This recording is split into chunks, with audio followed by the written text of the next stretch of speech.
29th November 1945. Samatvam, equality with all. I believe it was about a year back. You know Ramachandra Rao, an Ayurvedic physician?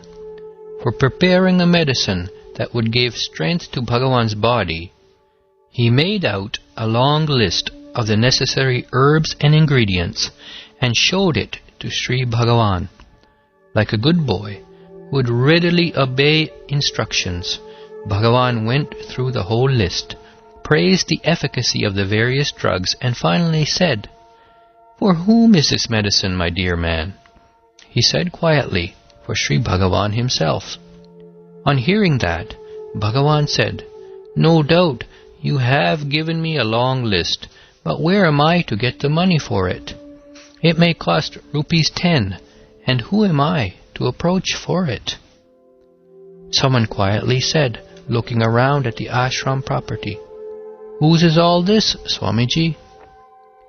"Yes, but what have I? If I want a quarter anna, I must go and ask the Sarvadhikari. How should I go and ask him? He gives me a little food, if I go there as soon as the bell rings. I also eat along with the others and then come back, and I might be refused food if I was late. Even in being served food, I come last," said Bhagavan.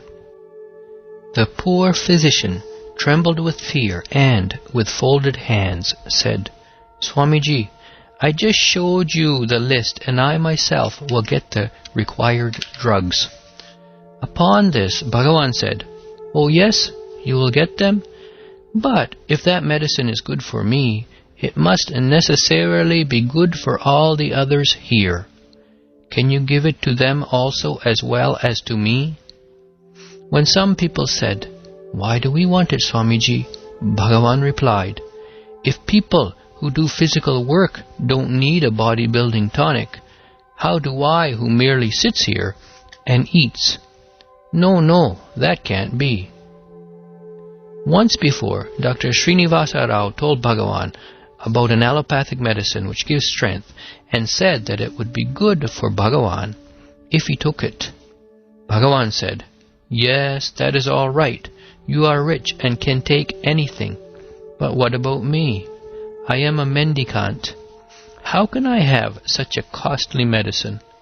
Then the doctor said, "Bhagavan always declines everything that is offered, but if he agrees to take something, won't it be forthcoming? Or if not medicines, why not take some nutritious food such as milk, fruit, and almonds?" Bhagavan replied, "All right, but I am a Daridra Narayana, God in the form of the poor and the destitute. How can I afford it? Besides, am I a single individual? Mine is a large family. How can all of them have fruits, milk, almonds, etc.?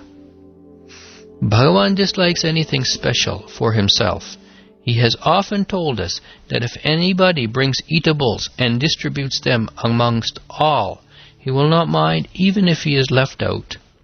But he will feel hurt if the eatables are given to him alone and not distributed to others along with him. If he is walking along a path and some people are coming in the opposite direction, he does not like them to step aside for him, but instead he will himself step aside and allow them to pass, and, until they do, he will not go a step farther. We should consider ourselves fortunate if we can imbibe even 1,000th part of this spirit of equality and renunciation.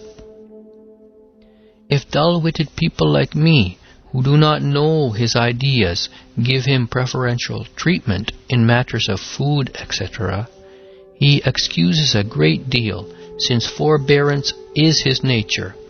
But when it goes too far, he gets disgusted and says, "What am I to do? They have the upper hand. They are the people who serve. I am the one who eats. I must listen to what they say and eat when they want me to." You see, this is Swamitvam, life of a Swami. Do you understand? What more admonition can one want than this?